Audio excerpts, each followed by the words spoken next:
Who will be ejected first? An asylum seeker from the UK to Rwanda or the Prime Minister from Downing Street?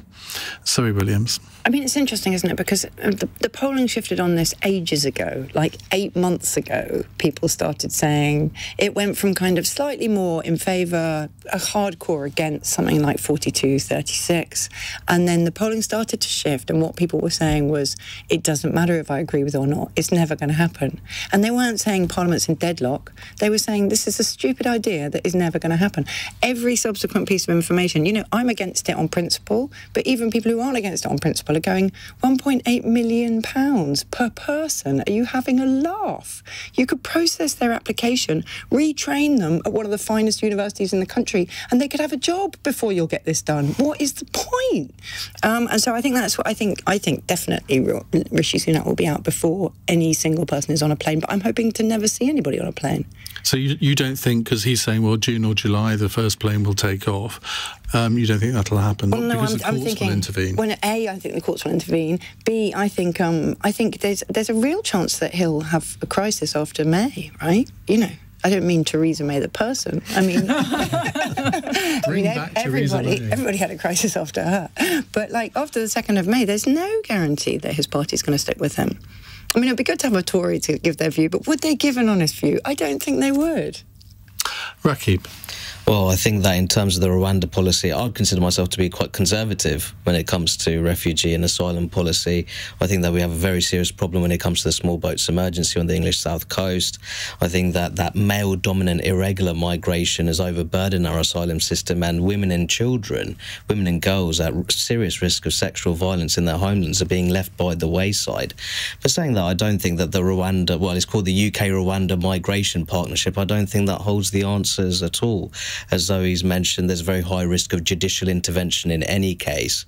So it's a question of whether is there more chance of asylum seeker being sent to Rwanda or Rishi Sunak being ejected from number 10. I think that the latter is far more likely. And as Zoe's also mentioned, that the local elections could be a very brutal experience for the Conservatives, and that there will be a lot of clamour and a lot of talk about actually removing Sunak from his leadership position. And Munira and I will be on our election night programme on the 2nd of May discussing just that for quite a bit of the evening, I suspect. Munira, do you think the government have dug themselves a hole here which they just can't get out of, or that they're just so determined to press ahead because it would be humiliating if they didn't? Well, I do think that Rishi Sunak is hell-bent on pressing ahead, whatever the price tag is, and whatever bridges he has to burn along the way.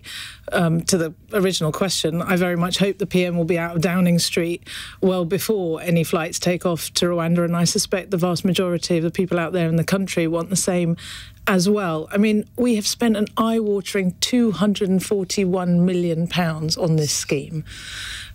To put that into context for your listeners, that's 5.7 million GP appointments or 95 million free school meals, something that I campaign on week in, week out.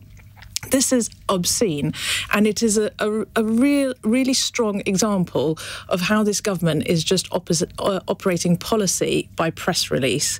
And now it has, as you say, Iain, dug itself into a hole where it's saying, you know, it's hell-bent on trying to make sure it rams this policy through. I think the theatrics from Sunak today and making us all sit here until the early hours of the morning is largely about the fact that you've got the local elections we've just touched on coming down the tracks next week, and he's staring down the barrel with some horrendous results, and he wants to show he's doing something. But he said back in December this was an emergency piece of legislation. If he thought it was so urgent and it was going to be so effective, then he would have made us sit later, far sooner, and in Christmas and Easter recesses. The fact that we are here tonight is all about politics next week. This is an unworkable, immoral solution that is going to have zero impact, but I suspect if he possibly can, and he hasn't been ejected by his party or the country, he will try and get a few people on a plane at some point, whatever the cost. Do you think in the end this is all about Reform UK, that he can't afford to give a signal to the right that he's going weak in any way, so he's got to plough ahead with this. I mean, I think there's an element of that. There are two things going on. One is that they managed to persuade themselves that this was not just the litmus test of them as a kind of tough party that could see off reform as well as see off Labour, but also they persuaded themselves that this was kind of the ultimate test of their competence as a government, which you can kind of see what the problem is, right? Because they haven't got much to show for their competence, but they made a real mistake hanging this as the one thing that would badge it, because it's the most difficult thing they could possibly do. So they were just basically trying to do a number of things in one shot. They were trying to see off Richard Tice for Reform UK. They were trying to prove that they were competent, and they were trying to create some kind of coherent policy on one of the Rishi's 5 pledges, which was stop the small boats. Now, even if Rwanda worked, it wouldn't stop the small boats, because deterrence doesn't work like that. Deterrence doesn't work with kind of illegal migration anyway. Well, it does. It really doesn't. If 50% of the people that were coming across the channel were going to be sent to Rwanda, you could say that was a deterrent. Well, no, but you could say it operated in your head as a deterrent, but it is proven, it is absolutely proven time and time again that when people are making that incredibly difficult, treacherous, dangerous decision, they do not think, hang on a second, I'm just going to check how Rishi's doing with his policy that isn't working. They just don't do it. They're in a kind of existential situation. So that was a mistake. But the ones who aren't in an existential situation probably then wouldn't do it, would they? Because the thing is, I think you're kind of constructing this not very needy asylum seeker in your head who gets on a really dangerous small boat, but isn't in any kind of peril. Let's remember, 75% of them do get asylum when they apply, but 25% don't. And of those 25%, many of those will be economic migrants, not asylum seekers. Well, no, but come on. So those people, I suspect, might not make that journey. I don't actually think. The thing is, your figures are very out of date because the backlogs are so huge. You're in a kind of permanent backlog situation with Home Office figures. So the number who are getting through on that 75%, 25% is kind of yesterday's news. We're just not getting the numbers through to be able to tell who is Well, let's assume that it's roughly the same. I don't see why it should be any different. How do we assume that, though? The point why wouldn't it be? Well, look, it's extremely dangerous. Getting on a small boat run by a people smuggler who doesn't care whether you live or die, it's extremely dangerous. So the idea that anybody's doing it because they think they're going to get £13.60 an hour instead of £11.20 wherever they come from,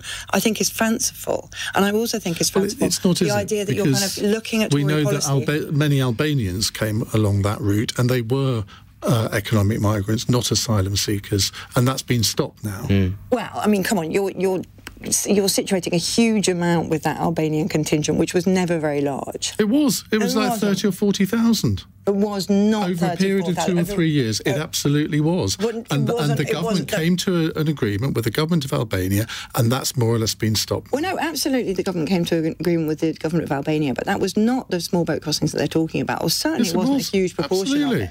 Come on, you're having a laugh. You know that it's actually it's extremely rare for people to go for kind of money reasons. They take other routes. There was a lot of migration through other routes, but that kind of what Rishi's talking about, which is the kind of, the arrivals on the Kent coast, which people got irritated about, mainly due to his rhetoric, It was either last year or the year before. About 30 to 40% of all of the small boat crossings were from people from Albania. I think it was the year before last. I don't know if you're right. It's a minute ago it was 30 to 40,000, and now it's 30 to 40%. Somebody will check it out and tell us. Iain, stop going on about Albania, says somebody. Well, I'm only going on about it because it's the one bit where the government actually have a bit of success here, where they did stop them. Rocky. No, I'd make the point that Albania hasn't experienced conflict since the 1997 civil war, and I think this is the point we have to make, that if we want an alternative to the UK-Rwanda migration partnership, we have to accept that a decent proportion of those who are crossing on small boats, in my view, would be considered economic migrants. Now, the argument here is that are the world's most persecuted peoples, very most persecuted peoples, being accepted asylum under the current UK asylum system? I would say no. Well, yeah, nobody's getting through, right? And that's a fundamental question of competence before you get to anything else. Competence, but we also have to have a very clear system in terms of how we prioritise those who are actually very much most at risk of violence and persecution in their homelands. And at the moment, our asylum system simply does not do that. But look, there is a huge number of people who are at extreme risk. It's not like there's a shortage. It's not like we're absolutely flooded with people who are at very low risk, and then every now and then you have to smoke out the person who's at high risk. There is a huge amount of need for asylum. So before you get to... I agree with that, Zoe, but what I'm saying is that the people who are most at risk of violence and persecution, they are not being prioritised at the moment. Nothing's being prioritised. I mean, because the backlog is 128,000, and actually, if you spent the money that's been spent on the Rwanda scheme on Home Office caseworkers, you could probably get about 6,000 of them, which would help clear some of this backlog. But they've already been doing that. I mean, it was 170,000. But we all found out that Rishi had skewed the numbers to suit his story. But just to go back to your point, actually, Iain made the point that 3 out of 4 of those coming in small boats are able to successfully claim refugee status. They are coming from places like Afghanistan and Eritrea and Sudan, which is why we've continued to argue for safe and legal routes. And it's a myth that there are many safe and legal routes. That's what the government says. And actually, for those, the 25% who aren't eligible to be here, the biggest deterrent would be actually knowing that their claim is going to be processed quickly and efficiently, and they're going to be deported back to their country of origin if they can't stay. Last year, I had somebody in my surgery who is an asylum seeker who's been waiting for his application to be processed for 8 years. I kid you not, 8 years. No, I'm aware of those cases.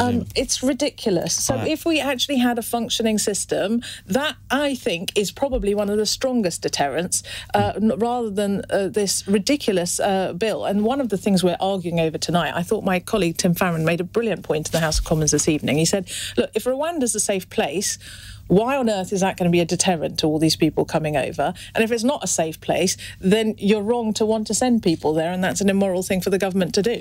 Just on the Albanian point, according to the Migration Observatory, a small number of nationalities make up a large share of people crossing the channel in small boats. From 2018 to March 2023, 71% of total arrivals, that's 62,513, had one of 5 nationalities.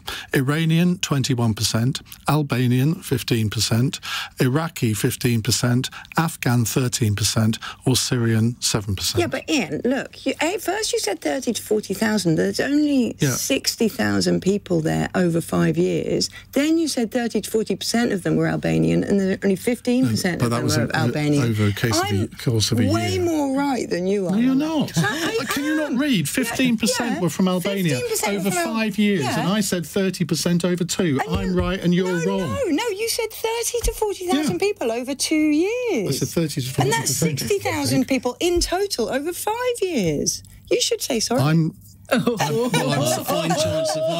There is no chance. If I'm wrong, I always admit it, but I'm not in this case. You were trying to pretend that no Albanians were coming across in small boats. You were trying to pretend that 40,000 had come in 2 years, and there's nothing like that amount. No, there was 1 year where over 45,000 people had crossed the English Channel via small boats. Are you sure, though? Because I'm absolutely sure. No, but those figures just said 2018 to 2023. Not Albanians, that was overall for that 1 year. 62,000 people in total. Over 5 years, so it's impossible. I'm just reading out what was in front of me. But but the Migration Observatory is actually a legitimate given that there were 44,000 in 2023. Now, how are you getting that if there were 62,000 from 2018? Well, that's the figure that everyone's quoting. Listen, just because everybody's quoting it, you just read out the Migration Observatory figure.